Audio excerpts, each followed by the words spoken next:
within the law. Awesome. Thank you, Ethan. Before we get started, I just have a couple things to let everybody know how this is going to work. Yes, this is a webinar. It's called a webinar, but it's really going to be more of a conversation. We are recording this, so everybody will get a copy afterward.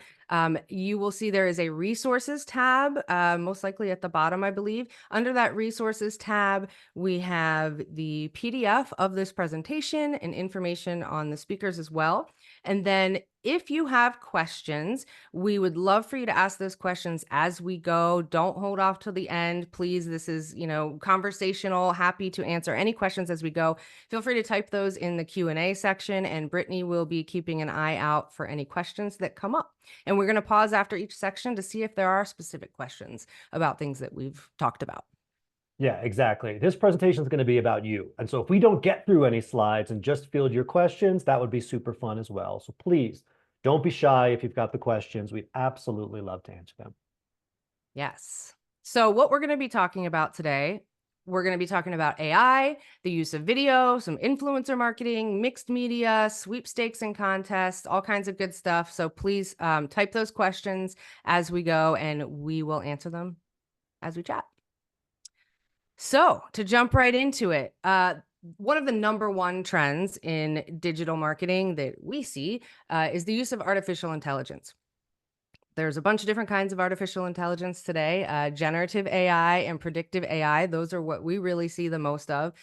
Generative AI, using that for things like content, your SEO content, text to video applications out there, image generation, audio generation. I'm sure Ethan has a lot to say about those. And of course, predictive AI, that's what we do here at Empowerify. But how we use that with digital is you're able to personalize your ads that you're putting on digital. And it's actually even better for use with digital marketing than it is with traditional marketing, because you can personalize and create multiple versions of an ad, for example, with different photos or different verbiage on it, depending on the person you're targeting. So it allows you to hyper personalize. It allows you to predict the product or need that the person has and then personalize it. And it also allows for behavioral segmentation within the digital space. So that's how we're mostly seeing AI used. Ethan, have you seen anything different? Are you doing anything different? Yeah, absolutely. So many people out there are scared of AI, including lawyers. Not me. I think AI is an amazing tool, and I actually use it in my law firm's marketing. For example, one of the strategies that works best for my law firm is writing blogs. I've been writing the social media law blog for 10 years now, and I write a blog post every week. And it gets hard writing blogs all the time. And so I'll use AI to say, okay, I want to write a blog about this topic using these keywords because that works for my SEO strategy at least twice within the blog. And I want to make it conversational or professional, and it will spit me out a rough draft. Now, I don't use that rough draft exactly as is, but I will then shape and edit and move things around and be able to carve those things together. Or I'll use it for legal research. Let's say I wanted to write a blog about how credit unions can use AI for marketing. And I'll say, what are 3 different ways that credit unions are using AI for marketing? And it will give me those different strategies. So I use it myself. And of course, we're going to talk about some legal issues that arise out of it. But I do think if AI is something that your credit union hasn't explored because we're unsure of it, or we don't know if it's for us, or we're scared that the robots are going to take over, they'll be taking over one way or the other. So I always take the thought process of let's embrace reality and deal with it and see how we can leverage these tools in a way that accomplish our overall goals. And we use it here at our law firm too. Yeah, and that's a great point. If you're going to use it, use it responsibly, but maybe define what responsibly means to your credit union first. And that probably brings us to some legal tips and in what that means to define your usage of it. So, Ethan. Yeah. So I'd say the biggest risk or the biggest thing you need to know about from a legal standpoint is that you don't own the copyrights to what AI creates for you. And because AI models or tools use third-party information to create your content, you may be at risk of using somebody else's material in an unlawful way if you just use what AI spit out without running it through your own compliance or your own internal guidelines. So my two tips here are: one, beware of copyright infringement, meaning if you use an AI tool, for example, to, let's say, go back to my strategy, write a blog or write website copy or write social media copy, and I don't review it myself, I don't run it through compliance, I don't edit and personalize it myself, and just use it carte blanche, it is very possible, if not likely, that this is copying from some other source that I don't own, and I could be stealing somebody else's material. And so it's really important to make sure that I have the appropriate guidelines in place, because just like you, either running your marketing department, or if you're a content strategist, or if you're joining us from the compliance department today, we know that we have a larger team and that other people are going to be sourcing this content for us and putting it on our desk. It's important for us to know where it comes from and what to do about it. Secondly, at the same time, we don't own the copyright to what AI creates for us. It's one of the first legal decisions that came out there. So knowing that these risks exist with AI, should we sit on the sidelines and not use them? Of course not. Here's my compliance solution or recommendation if you're going to be either using AI or if you're going to be using any third-party content, meaning content you found on Google, or UGC, or user-generated content, meaning you want to use the content from one of your members who happens to post something online or that you see on social media. My solution is to implement either AI, third-party, or user-generated content guidelines and compliance checklists so that you have a proper process in place to make sure that you can use this content safely and that you could own the content that you use. So what are these guidelines? What they might include, for example? We might say, you know, if we want to create an image of, let's say, Black History Month, for example, and we wanted to highlight Michelle Obama because she's awesome, we very well may want to use an image of Michelle Obama and write something about Black History Month and maybe give some content or copy or facts about her. And so as part of that process, we might Google Michelle Obama and grab an image that's online, and perhaps we use an AI tool to write a caption about Black History Month that features highlighting Michelle Obama. And we have a bunch of copy that's there now. Well, we don't know, do we own the rights to that photo? Do we have permission to use that photo? Can we use a third party to promote, in a way, our credit union by using them on social media, even though we're not saying Michelle Obama supports our credit union, we're using her photograph? And does the copy that we create, is it accurate? Is it correct? And has it gone through our own compliance process? That's exactly what your guidelines will do. It will help direct your marketing department or your content team to know what images can you use, what can't you use? And if you don't have permission, how do you get permission? And if you used AI content, what do you need to do to make sure that your credit union uses it safely? So that allows you to be both social with AI and third-party and user-generated content, while also using it safely in a way that puts our compliance departments and our legal team and lawyers at ease. I have a question. Yeah, shoot. Can I use AI to generate my guidelines? And how would that work? Yeah, I mean, you could. Whether it's going to be good, I don't know. But this is a real reality, and like, you say it both in jest, but when AI started coming out, I had a meeting with my team, and I was like, "Hey, team, look, as part of the work that we do, I've been practicing law, and it's really weird to say this, Hillary, 17 years now. Like, that freaks me the heck out to be able to say that, but." I teach social media law as a professor. I've authored 8 books. Like, I've got a lot of knowledge in this area to be able to analyze data and be proactive rather than reactive in creating these solutions for credit unions. But on the other hand, there's things that I do that AI can also do, like writing a basic contract template or writing some basic terms and conditions, or perhaps having guidelines. And we wanted to sit down as a team and say, look, knowing that this reality is coming, What do we need to do to be able to modify our practice? Because we want to take into account the reality that if you're like, create me a policy for using AI at my credit union, what the computer is going to do is it's going to research, and it's probably going to pull, I'd say, some pretty good baseline information that will help you. But what AI, so it is a good tool to have, but what AI can't do is analyze that from a legal perspective, know what is actually relevant and what is not, and how does it actually apply to not only my credit union, but how does that apply to the context of fair lending laws, FFIEC social media guidance, Fair Housing Act requirements, or things of that nature when we need to, for example, use a diverse subset of our population in our content that features mortgages and loans. Like the AI has a difficult time or really can't tie those things together. I'm not saying that it won't evolve to that in the future. What I'm saying is use it at your peril. Know that, as Neil Gaiman, my favorite author who wrote the Sandman comic books that you might see on Netflix, or once said that tools are the subtlest of traps. And so what that means is don't use the tool. It means instead honor that the tool can help you get 50% of the way there. And then you need to be able to use your own knowledge and your own analysis to build on top of that. So it's a tool, and it's a tool that we use, in fact, but not a tool that I would rely on exclusively. Yeah.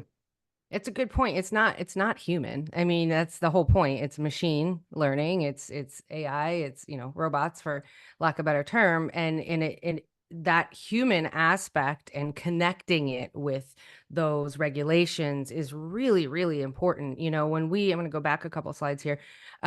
If we're using AI to personalize ads, I mean, there is still an analysis that needs to happen by a human to make sure that the information that our models are spitting out is accurate. So that human need is still there. And I would say even more so on the legal side, I would want to make sure that an attorney is looking over anything that I would put or pull out of any generative AI source. So with that, we're going to pause and see if there are any questions regarding AI usage in digital marketing, the legal and compliance side of using AI in digital marketing. See if we have any questions that come up.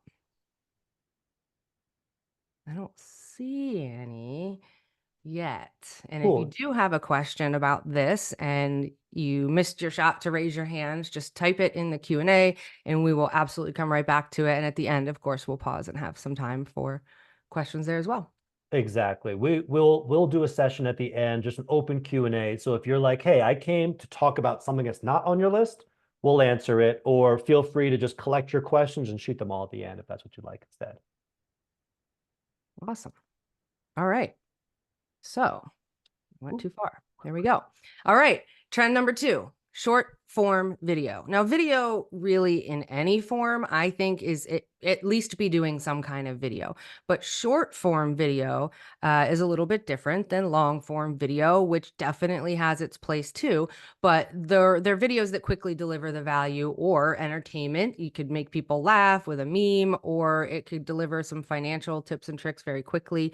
Can be from a few seconds to a few minutes, probably at the most, to be, I think, considered short form video. But ideal for those social platforms that we see: Facebook, Instagrams, TikToks, even YouTube Shorts, and LinkedIn. Now, the difference is, now I am probably a completely different persona than anybody that you're going for, but like I prefer the long form videos on YouTube because I want to watch whatever it is, crime shows or something that lasts an hour and a half. That would be the long form type of video. And I'm sure there is a time and place for that. But when we're talking about going viral and getting your brand to spread and things like that, short form video is definitely where it's at right now. And it's way more likely. I don't even know if long form video is likely at all to go viral, but way more likely to go viral. Now, ways that you can use short form video, and it's actually way easier today than you probably think. And some of you might have somebody on staff who's responsible for this, but I know, like me, we don't necessarily have someone who's responsible for it. So how can you do it easily? How can you, there's tons of software out there. Canva is really easy to use. There's CapCut. There's a lot of softwares that are just so user friendly today to make these things. And Ethan, I'm curious what you use because your videos are really good. But some tips to customize your videos for each platform. Just because it works on TikTok does not mean it's going to work as a YouTube short. And it certainly doesn't mean that it's going to work on Facebook or Instagram Reels. If you've been on these channels and you frequent these channels, you definitely know that there's some content that works on all of them and some that don't.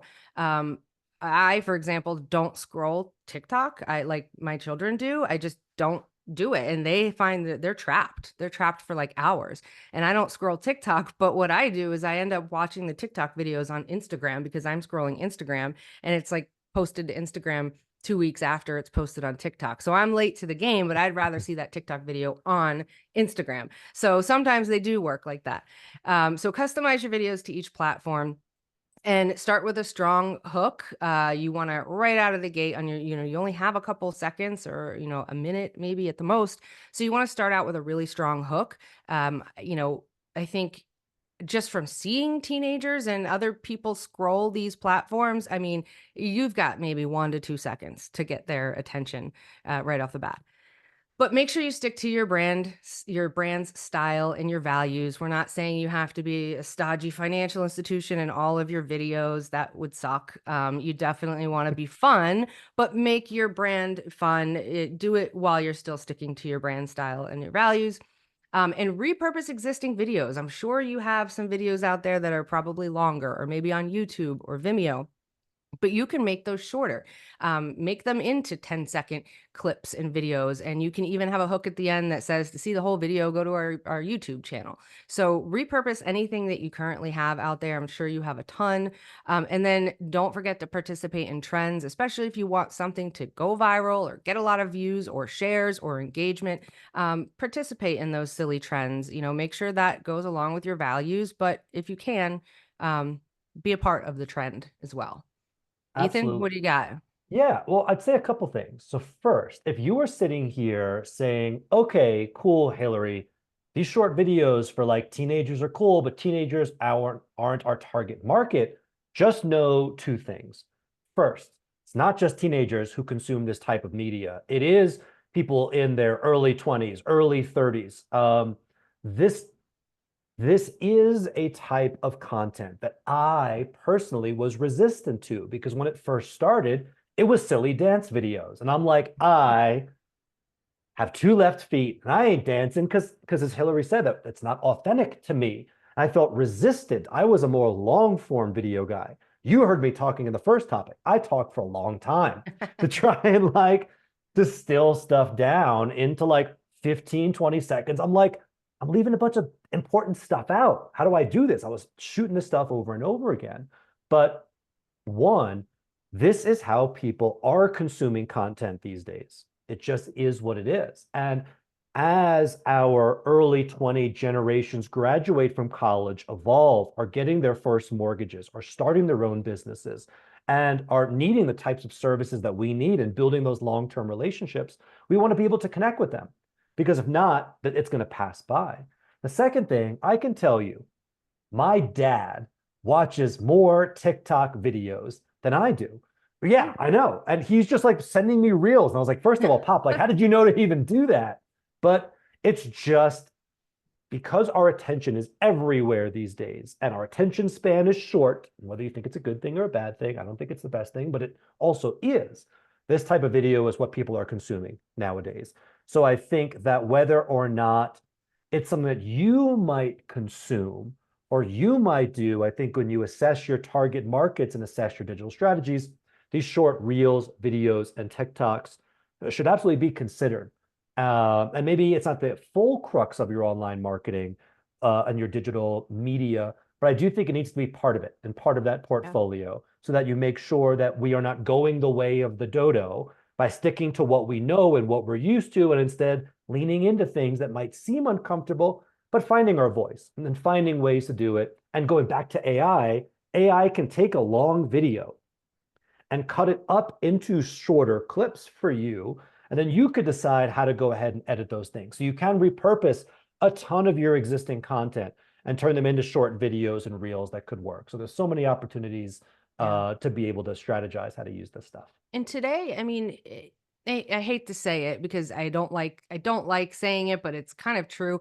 Uh, Quantity over quality on a lot of this stuff now is where, at least when you're starting out, if you want to get a foothold, um, the more you can produce, the better. I mean, you might be sitting there going through every one of your videos and scrolling your credit union's Facebook page to see every post, but I can guarantee you nobody else is. They'll see things when they come up in their algorithm. So the more you post, the better it is. Don't try and be an expert right away and an expert videographer and video editor. Just start getting some things out there and don't be discouraged. Just like if you're holding a first time homebuyer seminar and it didn't go well and you didn't get anybody to register, you don't just never hold it again. You do it again until somebody does register, and you do it again till more people register. So the same thing here. Don't expect super amounts of engagement right off the bat. But when you're posting a lot and you're posting regularly, it improves the algorithms, and it will get in front of more people. So don't be discouraged if you don't get the engagement right away or if you never go viral, but it's still valuable. It's still valuable for your SEO. It's still valuable for your brand and for your social engagement overall. So when it comes to legal and compliance, the fun stuff, what do we have? Hey, I'm here for the fun stuff, the legal. Okay. The most important thing to know is that if you are creating video content, you need to make sure that you own your content and that you protect your content in the future through intellectual property, through copyrights and trademarks. So what do I mean by that? A lot of my credit union clients are surprised to learn whether they own their digital and online assets or not. Okay, we think that the rule of thumb should be if we pay somebody to do something, that we should own it, right? Like I paid somebody to design my logo, I should own that. I paid somebody to create these videos, I should own the videos. That seems like that's fair, but it's not exactly the law. The law says that if an employee, in the course and scope of their employment, meaning like a W-2 employee, creates something for the business owns it. However, if you hire an independent contractor to create something for you, the independent contractor owns the copyright to that content unless you have a contract that says otherwise. And that's crazy because the initial fairness thinks that if I pay for something, I should own it, but it's actually not the rule of thumb under the law. And so without having a contract with your content creators, with your advertising agencies, with your videographers or photographers that says you own all the deliverables, well, guess what? You may have the permission to use their content, but they can use it for other things and they actually own it and you don't have a legal right to modify it, to put your own branding on it outside of whatever license or permission they gave you, which is a big surprise. And so one of my suggestions is going to be do video, but make sure that you have a contract with your content creators and then secure, of course, copyright and trademark protection when necessary. So let me tell you what that means. That means that if you are hiring a person out there to help create these videos for you, one, you need to have the appropriate type of contract with that content creator to make sure that you own the videos and the content that they give you. But second, if they are featuring people in these videos, you need to make sure that you have the right to feature the image and likeness of those people within those videos as well. And whether you pass that contractual responsibility on to your videographer to confirm that they receive the media releases and photo releases, or whether you do it doesn't really matter because at the end of the day, you're going to be responsible. If someone was like, hey, I didn't think that I was going to be used in this viral video, what the heck? And so it's really important to make sure that you have the right contracts and that you are protecting yourself for these video contents. And then, of course, to make sure that whether you are creating cool short videos that are yours, or whether you are creating, let's say, a new brand, a new product, a new podcast, that you're also considering trademarking these things as well. Because I'm sure you probably have your credit union's name trademarked. And if you don't, shame on you. We got to go ahead and protect that. But at the same time, this extends to things like our unique products and unique podcasts or unique media campaigns as well. Because the last thing we want to do is have a big national bank take a look at what you're doing and being like, that's awesome. Then they're going to do it themselves. And you realize you were behind the eight ball because we don't have our content protected through intellectual property. Then there's very little that we can do about it at that standpoint. Wow, really good information. We back in 2007, 2008, I'm sure some of you remember it because for some reason everybody remembers it. But we did a video at our credit union. We partnered with I guess an influencer, YouTube channel they had a ton of followers and they chose us to do a video for, and all of our staff signed waivers. And at the time we didn't really think much of it, that the credit union wasn't owning the video because it was the YouTube channel's video. They recorded it. We signed all the waivers for them. And that was totally fine. But all of our staff who appeared in the video did sign their waivers and everything. But to this day, so our video has over 1 million views on it. And to this day, it's still out there, even though the credit union has since changed its name and all of that. Even if they wanted to, they probably couldn't have that removed from the internet because the credit union doesn't own the video or gets the rights to the video. And even the staff, they're still out there. That video has been played on True TV. I've had people call me and say they saw me on television, and, they signed with the YouTube channel, and that YouTube channel is very big today. Even they have millions and millions of followers. So it's just a really good example of something we didn't think about back in the day, that the credit union wasn't going to own any of that video. Yeah. And really the key at the end of the day is just to be proactive rather than reactive. Because now you found yourself in a situation where I have to react to the fact that somebody else is using my content. And then you come to the lawyer and say, what can I do about it? The first question is going to be, what are your rights? Did you protect it? And so it's better to be a little bit more proactive and just have a practice in place to know that we're going to protect our digital assets to the extent possible and ensure that we own this so that if something comes up, then we know what to deal with it as opposed to question marks. Yeah. Okay, so we're going to pause here, see if there's any questions or even comments about video, about how you're using video or anything like that. Feel free to put that in the Q&A. Video is a big one because not everybody has the staff to create videos, and really it is way easier than you think if you just take a couple minutes and take a look at it. Don't let the legal and compliance stuff scare you too much. As long as you have a good lawyer, a good compliance solution, someone like Ethan, then you can do anything you want because he'll make it right. No, but don't be afraid of video for sure. All right, I don't see any questions in there, so we're gonna move on. Influencer marketing. And actually for a little bit, I think he had to jump off, but we did have an influencer here on the actual webinar for a little bit. He used to work for a credit union, and now he has about 1 million followers on TikTok, and he is leveraging that influencer marketing from the other side of it. But credit unions probably don't think to partner with influencers. You think that might be for a brand like Clinique, or where you're selling a product and I need someone to peddle that product. But you can. Those brand partnerships, they can leverage that, what we call social proof, that those creators can bring and bring sales. But really what you are doing as a credit union is elevating your brand a little bit. You're harnessing their trustworthiness and their authenticity to create that credibility between your brand and their target audience. And it's not as easy as if you were selling a product, but it's doable. But what you want to think about is first the authenticity. Is this influencer authentic to your brand? Would the partnership be authentic to your brand and who you are and to your members, to your target market? But you also want to look for a lasting relationship. I don't think using influencer marketing for financial brands is something that should be fleeting. It's not just a let's have a sale and sell some stuff and be done with it. You want to look for a long lasting relationship. So an influencer who is looking to, maybe they really do need a credit card, maybe they really want to experience your products. So think about a long lasting relationship with influencers. And then consider your member journey.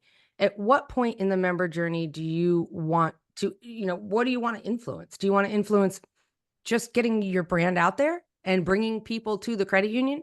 Do you want to influence the part of the journey where people are looking at products, specific products? What products are most valuable to you, to partner with an influencer for? So think about your member journey, and also, make sure that if you are going to go influencer marketing route and you're really going to push your brand out there, make sure that your digital channels and your tech and your online account opening and your website are all up to snuff, because the last thing you want is to partner with an influencer and get this bum rush of people coming to your brand, and then they get to your website and it's terrible.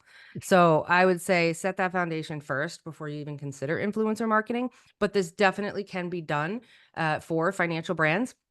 And there are websites out there, apps out there, a bunch of different places where you can connect with influencers. I know that they have sort of hubs or representatives, people who represent them and can get them hired for you on their behalf.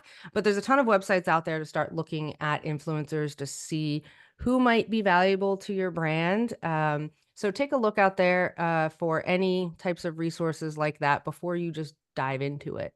What have you seen here, Ethan? Yeah. So one of the things that I think that a lot of us think about was your first comment, is that like influencers aren't for credit unions. They're for like makeup brands or food brands or things like that. And I can tell you, one, it's not true. But two, there are different types of influencers that are out there that some of my different credit union clients are considering.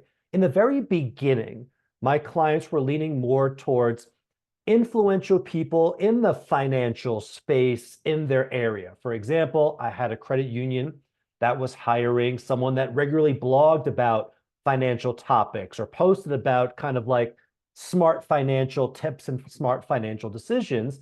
And they hired this person because they wanted to align with somebody that was an influencer within the financial community that their audience would know. But then people started branching out and saying, let's look at influencers as something not just as a subject matter expert, but someone that people know, like, and trust, like influential people within the community. And if that person happens to be doing banking with our credit union, then perhaps other people who just like them for other reasons may want to they follow them for other reasons. Why not have them also talk about their relationship with our credit union? And so really just popular, wholesome individuals in the community could be incredible influencers for you as well. The last thing, and this one is a big surprise for a lot of my credit union clients, some of their biggest influencers are their employees.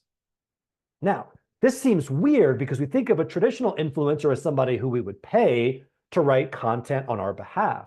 However, our employees are leaving online reviews all the time, whether it's on Google, it's on Facebook. ABC Credit Union is the best. I love all the wonderful things that they're doing for the community. I'm leaving 5-star reviews. But what's interesting is the same exact laws that apply to these influencers also apply to our employees. And so great transition here into some legal and compliance tips, which is that whether you're hiring an influencer or whether your employees leave online reviews, we need to know that influencers and employee endorsements can create legal risks if not done properly. Meaning, if you hire an influencer who posts content on your behalf, but doesn't include the disclosures that are required to say that this is sponsored content or that I'm a partner of your credit union can be responsible.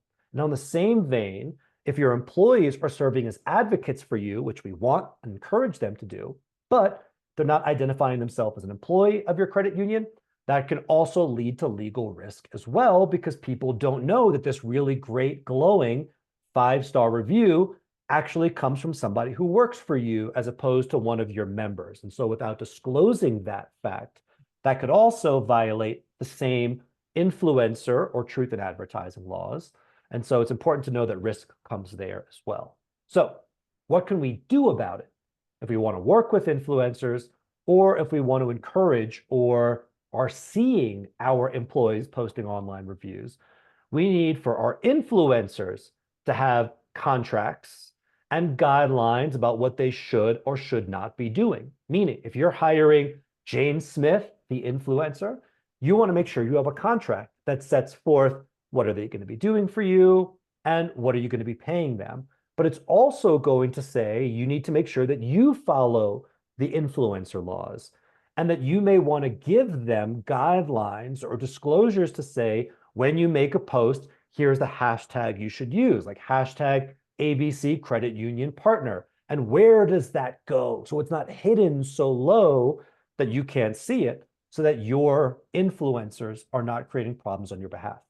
Similarly, if your employees leave online reviews, you need to have your own set of guidelines for your employees. We call them employee advocacy guidelines that say, hey, we love that you want to leave positive reviews for the credit union. We want you to be an advocate for our credit union brand. We want you to share our content on your personal profiles. We want you to engage. But we need to do that in a way that's safe so that you don't get in trouble and so that the credit union doesn't get in trouble. And so we have our own internal guidelines that show how do you leave reviews.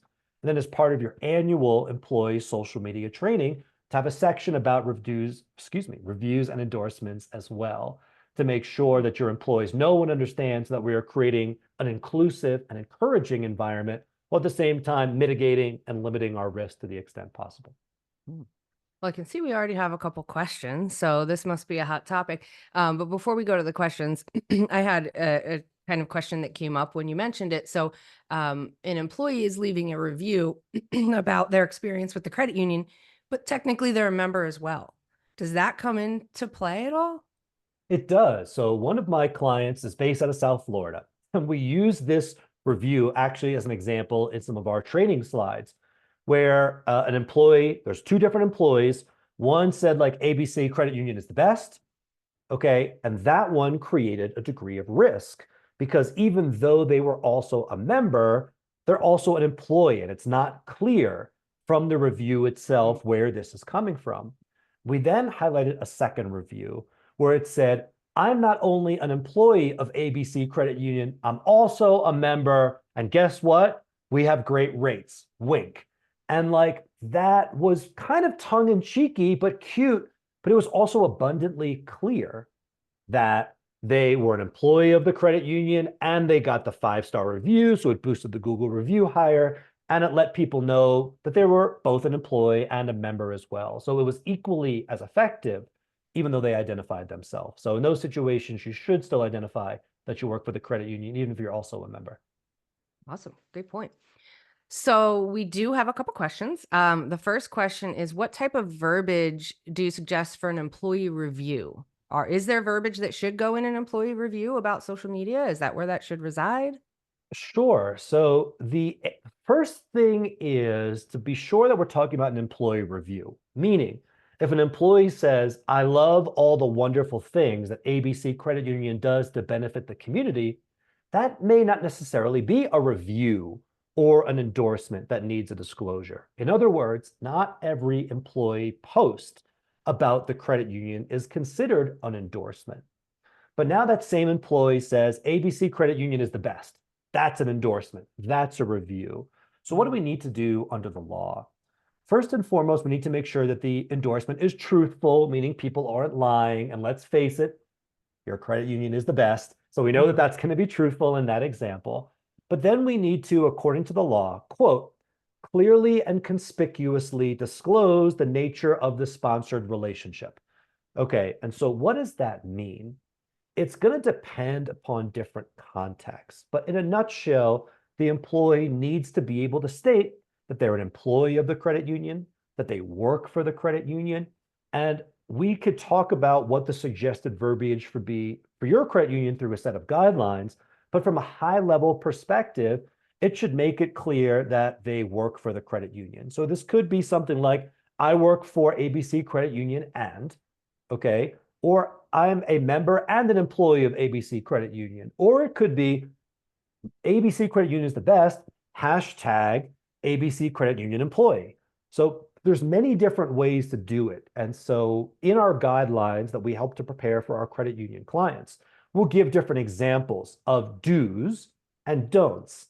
And then in the training program that we do for employee social media use, we'll highlight some do's and don'ts as well so people can see and reinforce the policy or reinforce the guidelines themselves so that we don't find ourselves in those situations in the first place. Amazing. Great answer. We have another question. So how concerned should we be regarding undesirable actions taken by the influencer at some point in the future, given that our brand has now been associated with that influencer? And is there legal recourse for that if it happens? Yeah, so there's two things that you can do in this situation. First and foremost is vet your influencers. If you're going to be going to bed with somebody, meaning getting in a relationship with them, you want to also know their dirty secrets and you want to do a reasonable background check. If we go get married, hey, I love this, but like if you've been arrested for a felony, what's your credit score? Let me know what's going on. So I kind of know what risks I'm kind of getting into. And the same thing goes with influencers. So you want to make sure you look at their past behavior, and that's probably going to be indicative about what their future behavior is. However, things happen, people change, there's an election cycle, people are going to say some crazy shit online, and that's going to be reflective of your brand. And so you can include contractual provisions within your influencer contracts that give you the ability to terminate the relationship in the event that an influencer posts something that's contrary to your brand, insensitive, inflammatory, derogatory, etc. And these clauses are common. Think about large brands like Doritos or Lay's potato chips that hire athletes as influencers to be on a commercial, and then the athlete goes and says something racist. And there's a giant PR backlash against not only the athlete, but the brand. And we see from time to time these brands canceling the contracts with the influencer because of that. And so we want to take similar protections, and that's exactly what your influencer contract is designed to protect you against, or one of the things that it's designed to protect you against. So Ethan, with that, obviously, I mean, can you put something into the contract that allows the content to be deleted? Obviously, nothing's ever deleted fully off the internet. So I tell my children, don't go posting something unless you want to, blast it in Times Square. But can that be part of the agreement that they have the right, if they cancel the contract, to delete all the previous posts in connection with the brand?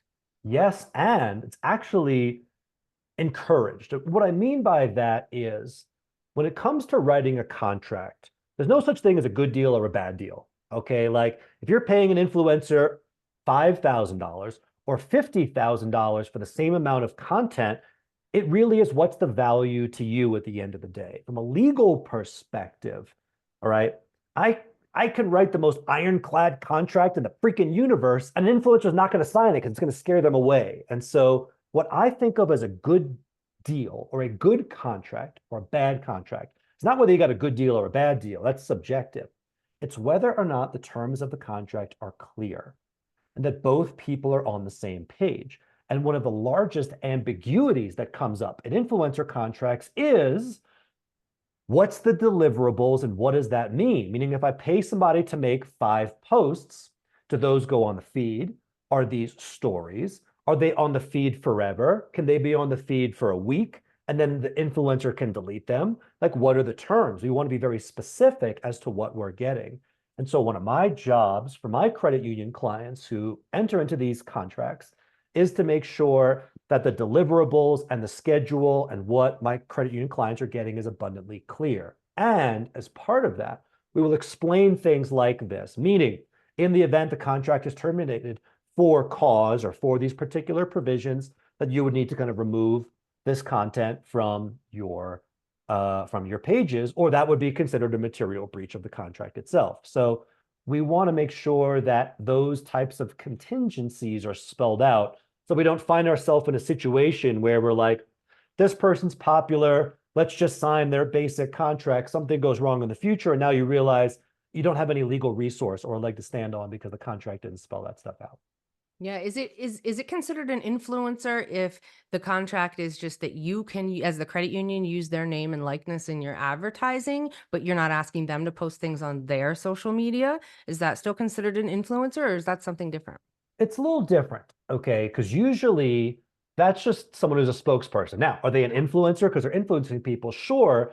But if the content is only on your channel, people know that if some, like, I know that Shaquille O'Neal is not promoting Papa John's out of the kindness of his heart. I know when he's on a TV commercial that he is a spokesperson. Therefore, they don't have to say this is an advertisement. We know this. And as humans, we know that when a brand publishes something from their channel, it's an advertisement or it's a commercial message coming from them. But as a human, we don't know whether ABC influencer who posts something on their channel that is a mix of personal and professional content, whether or not they're promoting this brand because they just like them, Right. or whether because they're getting some sort of remuneration for it. And that's where the influencer laws really are triggered. And so in your contracts, though, you bring up a really cool point, which is if I'm paying an influencer to post a certain number of things on their profile, what rights do we have to reshare and publish it on our own? Yeah. Can we run an advertising campaign behind that? Can we put that on our website? That's the specificity and ambiguities that we want to alleviate when we write these contracts. Awesome. And we have one final question. What if an influencer leaves a review for the credit union, but they are also a member? Then they must disclose that this is sponsored. Okay, why? Because once somebody becomes a sponsored partner of us, then it's taking on a different degree of responsibility. The law is designed to, the reason that we have influencer laws is that we want to encourage people to leave online reviews. Why? Because Hillary said it, social proof matters. But if there is a connection, a material connection, meaning money, free stuff, that's being done that people don't expect because they can't see it, then we have to disclose it. And so even though somebody is a member, if they are getting paid to promote you in certain ways, then yeah, you probably should put that on the review itself, because the worst thing that you want to do is feel like you have violated the trust of your members or your potential members. And is that worth it by not having them just say, you know, I've been, like, they could say, I've been a member of this credit union for 15 years. I'm also a partner for them. But I can tell you that I've never gotten better service. I'm always greeted when I walk through the door, blah, blah, blah, blah, blah, blah, blah, blah, blah. You could still disclose it and make it effective. Yeah. When in doubt, CYA. Exactly. All right. So moving on to our next topic here, mixed media. This is one of my favorite topics because I think, you know, when we encounter credit unions, it's a lot of, can we do PPC ads? We want to do Google PPC. And to some people, that's what digital advertising is. But it is so far beyond that.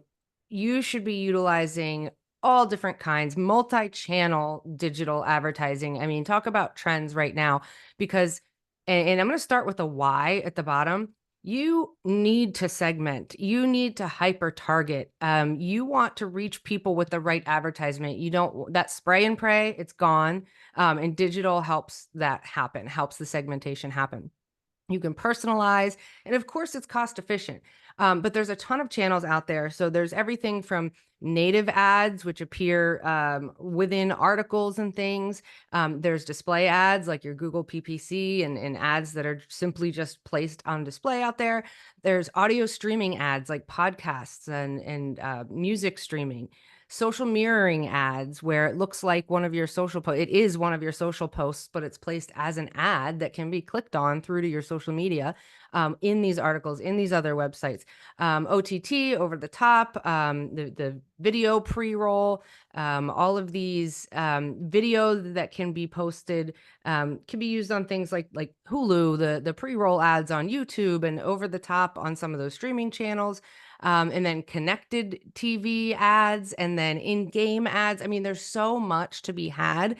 Definitely recommend using some sort of media buying partner for this. If you're not familiar with it, don't just dive into that. Ask questions. Happy to answer them for you. But the best part is, you can utilize things like AI with this mixed media. So if you are already using AI, or maybe you're not, and you can use predictive analytics and take that information, find out who's most likely to respond to an ad, or who's most likely to take a credit card out, and then push those ads to those people who have a high likelihood to respond. There's your segmentation. On top of using AI and things like that, these channels all come with their own set of segmentation.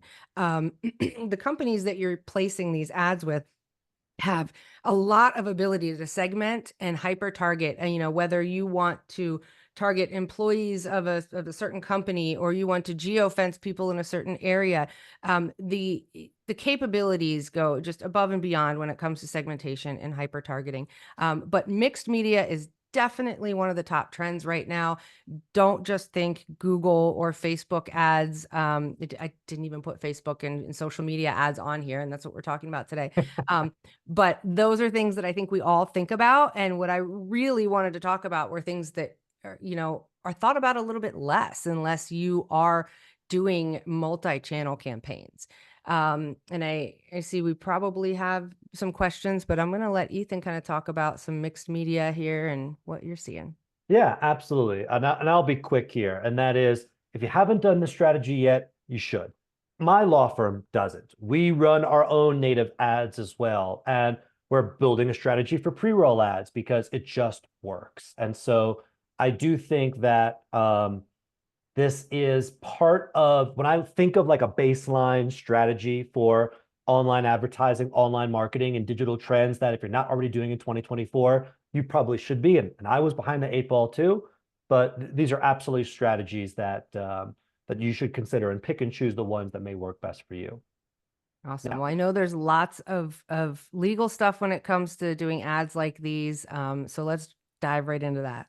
Yeah, and I'll be direct on this one, because this one is an easier one, which is that if you're running online ads, whether they're social media or otherwise, they must display the proper disclosures, and you must follow FFIEC guidance, meaning the Federal Financial Institution Examination Council released their social media guidance and said, if you're doing a financial ad in the newspaper, a billboard, or on TV, you have to have disclosures, and the same type of disclosures apply on social media. But how you display them are a little bit differently. They can have short form disclosures.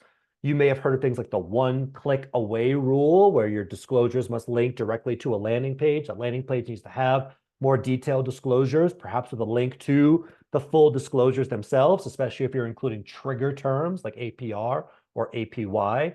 And so same laws apply. So what's my potential solution? And then we'll dive into any questions. And that is that you need to have social media marketing and digital ad guidelines and compliance checklists.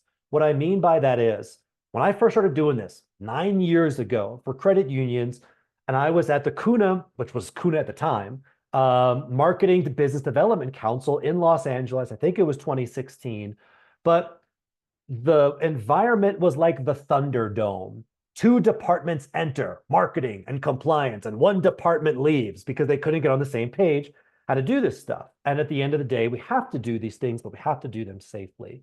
So by having checklists for, we're going to do a mortgage ad on Instagram, what do we need and how do we do it? We followed a particular checklist. Or if we're running Google display ads that link to a landing page, what do we need to be able to have on there? And the responsible way to do it is to have these guidelines with checklists for each type of product or each type of digital ad. And that way, marketing compliance can hug it out. We get together and know we got to follow that. If marketing can follow these checklists, By the time it gets to compliance, compliance knows what to review, and we could check on off on those things quickly and easy. And we've come to an agreement on what should be there for these types of ads. Wow.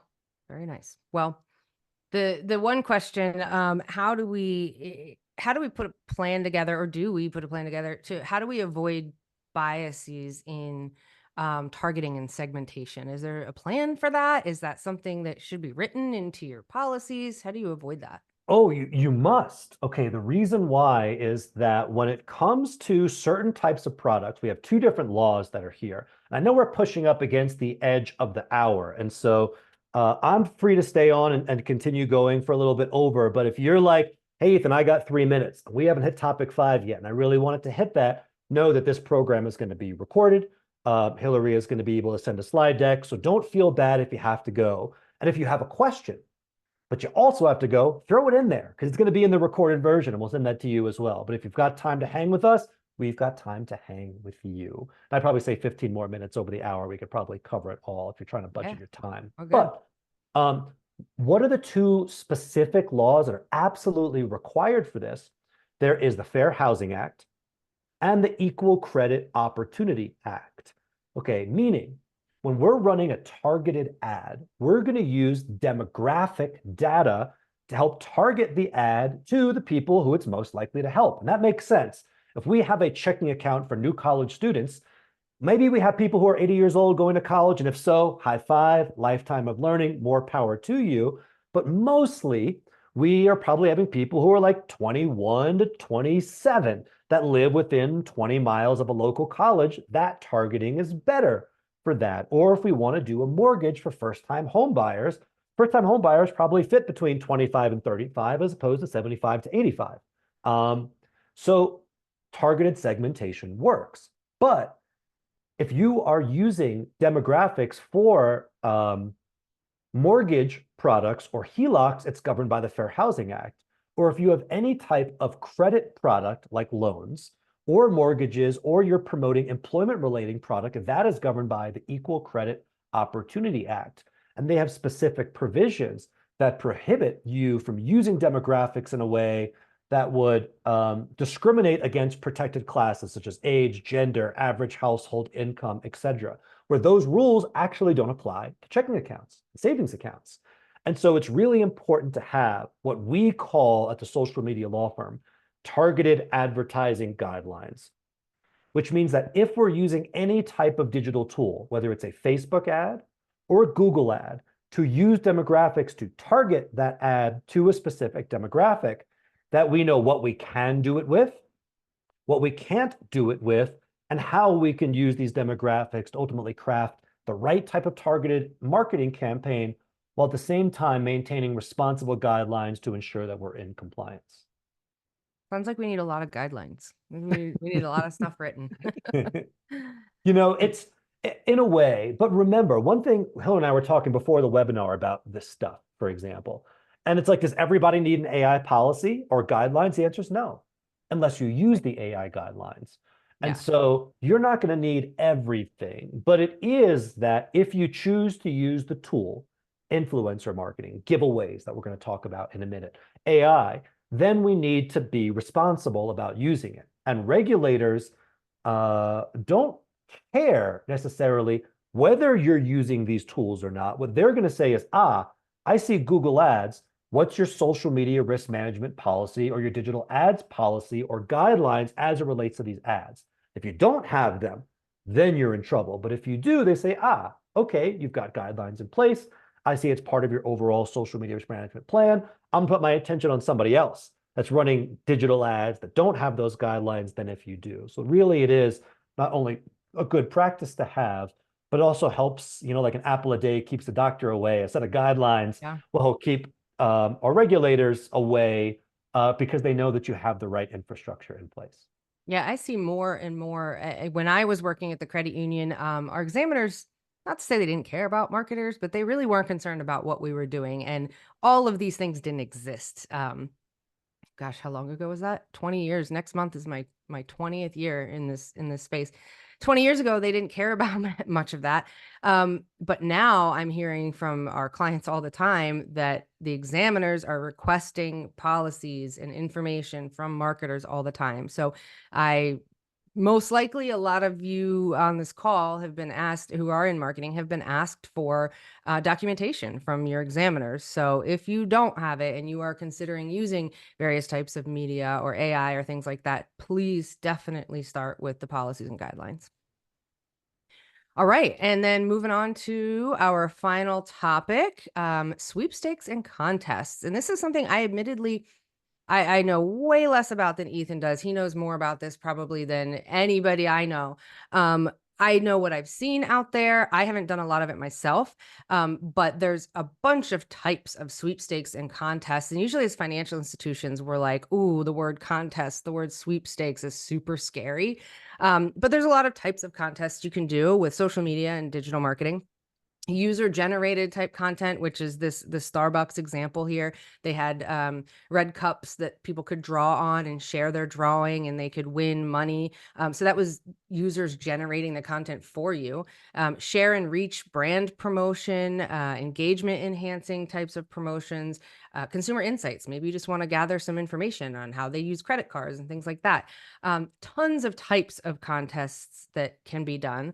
And specifically on social media, hashtag contests, utilize this hashtag and be entered to win, tag a friend to be entered to win, photo contests where they can enter their photos to win, caption this, trivia or quizzes, like and share to win, testimonial contests. And then for financial brands, other product companies can give away their own product. What's our product? Cash, gift cards or cash. Maybe you give away a free car payment or a free house payment, event tickets. Gosh, even saying the words like free house or car payment like makes me cringe. Ethan, like, please tell me what we're allowed to do with this stuff, because just saying those words makes me cringe.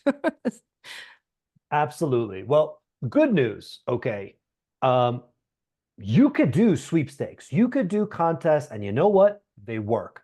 People love free stuff, myself included. I'm literally in Telluride, Colorado today, and there is down the street what's called the free box, which is like this giant shelf, and people put like clothes and blenders and skis and things like that. It's just, and there's a line there every day to like pick and choose what's there. And so if you're thinking about, should I do a giveaway? The answer's got to be yes, because it's going to help build credibility, build brand awareness, build goodwill, have people coming back to you. And you could get as kind of creative as you want with these things. For so many years, my friends in the compliance department were afraid to run giveaways because they said, whoa, this could be an illegal lottery and I don't know what to do this. And the risk is going to outweigh the reward. And to my friends in compliance, I could say, hey, I hear you and I can acknowledge those risks because there are serious legal penalties if you're running an illegal lottery. And so the question really becomes, how do we do these giveaways in a way that is legal?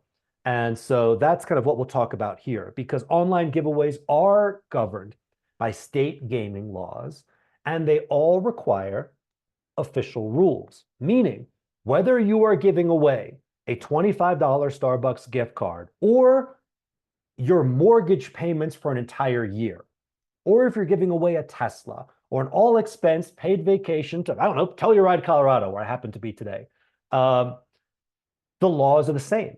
And you have to go through the following analysis. First, you have to say, if I'm doing a giveaway, I know I need to have rules, but the question is, what type of giveaway am I running? Am I running a sweepstakes or am I running a contest? A sweepstakes is a game of chance where the winner is picked at random, and a contest is a game of skill where there's specific criteria to meet in order to win that prize. And the laws are actually a little different for sweepstakes than they are for contests. What I mean is, if you pick somebody at random, then you have to allow people to play for free. So you could run a sweepstakes that says, if during the month of September you open up a checking account, you're entered into a chance to win $5,000. Okay, that's cool. You can do that. But you also have to allow people to play without entering without opening up a checking account, and a way to pay for free, like send you a postcard or do that. For a contest, for example, you can have an February themed I love my CU Valentine's Day contest where you have to upload a picture to your Facebook profile of you wearing red at your credit union using the hashtag I love my CU. And we're going to pick the most creative entrant over the fact whether they met those criteria and who's the most creative based upon, authenticity, creativity, and we're going to score it this way. And in that way, you have a different way of picking because you're not picking people at random. But regardless of which way you go, what do you need to do as a compliant solution to run these games? And the answer is, if we flip to the next slide, we've got to have our official rules. And so these rules are going to include things like, when does the game begin? When does the game end? How are winners selected? Who is eligible? What's the prize? What's the value of the prize? How can you be disqualified? And a number of other things, like including a link to your privacy policy. So these are what the rules need. And ultimately, you might have what are called short form disclosures, like no purchase necessary. See official rules for details on your social media posts. But then you have a link that brings people to a landing page for the game itself that has all the detailed official rules. And so how do you run these games without hiring lawyers like me to build the rules all the time? One, we can, and it's awesome, and we do it for a living, and we love to do it for you too. But when we have a client that wants to run a lot of them, we will ultimately write your first set of rules and then give you a template of rules for online giveaways that can be easily updated, meaning have standard operating procedures for each time you run a game. I know I've got to update the dates, the prize, the value, when the winner is going to be picked, etc., so that you could build a responsible internal infrastructure and we could teach your CU how to fish. But in that way, compliance has peace of mind that these games are run in a great way, and marketing feels like we have the freedom to be as creative as we want, figure out which type of game that we're running, and know what we need to do in order to do it legally. Wow, you made it sound really easy. I'm still scared, but not really as much anymore. So you would recommend definitely try out some sweepstakes and contests as long as you have someone to back you up, like an attorney or something in place. Yeah, my question is start small. Like if you haven't done it, start small, give away something easy, and realize, we can do this, and then keep building and going from there. And if you have been doing giveaways and you're ready to make a big splash, let's get creative. My clients will schedule a 1-hour consultation with me and say, we have this big idea for the 12 days of Christmas giveaway where we give away one prize every single day. Or we're going to give away, we have a new branch and we want to give away $50,000 to someone who visits our branch during this period of time to get people through the door. Well, guess what? We can do those things. And so whether you are starting small or whether you have the most creative shoot for the moon idea, it probably can be done. It may need to be slightly adjusted from your initial idea to be made legal. We may need to put that legal infrastructure in place, but I'm telling you, you can do them and they will work and you'll be glad that you did. How about marketing campaigns surrounding a product? Let's just say, open a home equity loan and get a Home Depot gift card. Is that considered a sweepstakes of any kind? And maybe talk about, can we use the Home Depot logo on our advertising and it's connected to an account? Like, how does that work inside of a promotion? Sure. So a promotion could or could not be a sweepstakes. Let me give you the example. I'll run with yours. Sign up for a home equity line of credit, get a $100 Home Depot gift card.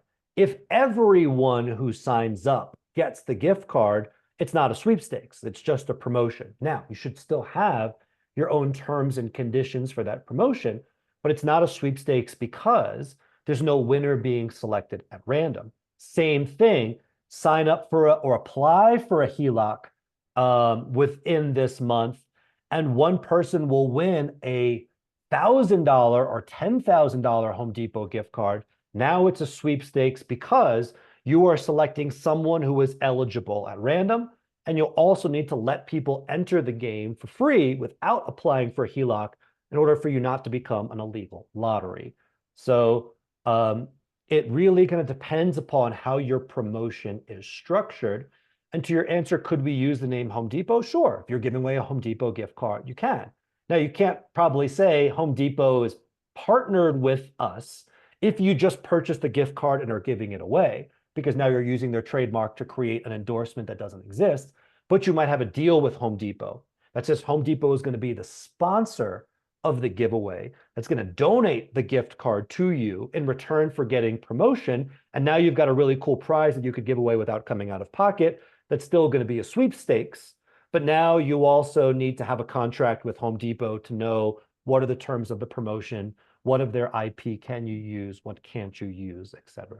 Right. So if you just want to show an image of a Home Depot gift card on your postcard for your home equity loan, should you still reach out to Home Depot and get permission to use their logo? It depends. I think in something like that, where you're doing mailing, you probably would want to, because now you're using their logo or their imagery in your marketing materials. That might be different if you're creating a social media post and saying, visit our branch during the month of September and be entered in to win a $100 Home Depot gift card. You probably don't need to include that through the Home Depot's legal team. Okay. Those were all my questions. Does anyone else have any questions about sweepstakes and contests? Looks like you guys know how to ask questions, so ask away. Because that was our last topic. So with that, we're gonna, open it up for any questions that on anything you heard today. If there's anything that hasn't been answered, feel free to put that in the chat or comments, anything you have. And in the meantime, our contact information is here. So if you do have questions after the fact and you want to reach either of us, our email addresses are here, and we will also send this out after the fact. Absolutely. And I'd say if you have, while you're thinking about questions, if you're like, okay, where do I go from here? All right, I've heard this. This sounds awesome. What would a next step be like? Really goes in two paths. First, if you're thinking, hey, look, I haven't done mixed media ads, or I've been thinking about doing a new one. Clearly, your next step is reach out to Hillary, reach out to Brittany, explore what it is that you want to be doing, and see what marketing strategy might work for you. And now, in terms of a next step from a legal standpoint, you might have sat here today and said, oh, this is great. We have contracts with content creators. We have trademark our brand. We've done these things, but we are doing giveaways and we've got our own rules that we've created, but I'm not sure. Or we have an existing social media policy, but it was written when dinosaurs roamed the earth and it has been updated in a while. And we're not exactly sure where we are and what our next step would be. One recommendation that Hillary and Brittany and I came up with was starting with a social media risk assessment, meaning it's at the end of the day, what the FFIEC says is that if you're using social media or digital tools, awesome, but you have to have a social media and digital risk management program in place. And then when they say, what program do you need? The answer is you need to have the right policies or guidelines that match the activities that you're doing.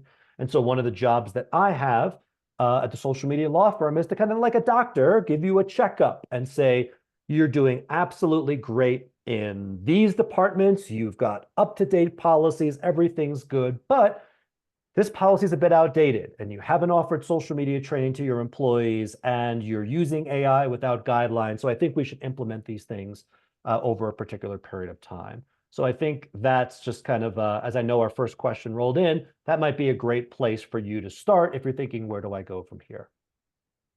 Yeah. Go for it, Ethan. That question's for you anyway. Do we need a marketing policy or are guidelines enough for the regulators? I think every credit union needs to have a high-level marketing policy and a high-level social media policy.